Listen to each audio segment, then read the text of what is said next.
அவருடைய பாதரட்சைகளை அவிழ்க்கிறதுக்கும் நான் பாத்திரன் அல்ல. அவர் பரிசுத்த ஆவியினாலும் அக்கினியினாலும் ஞானஸ்நானம் கொடுப்பார். தூற்றுக்கூடை அவர் கையில் இருக்கிறது. அவர் கோதுமையை நன்றாய் விளக்கி களத்தில் சேர்ப்பார். பதரையோ அவியாத அக்கினியினால் சுட்டெரிப்பார்.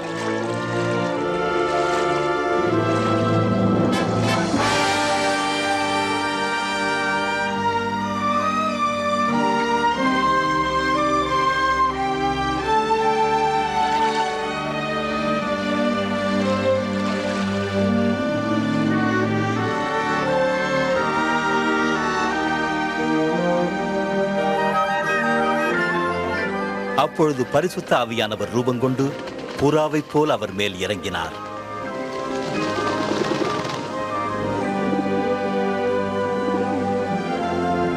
வானத்திலிருந்து ஒரு சத்தம் உண்டாயிற்று, நீர்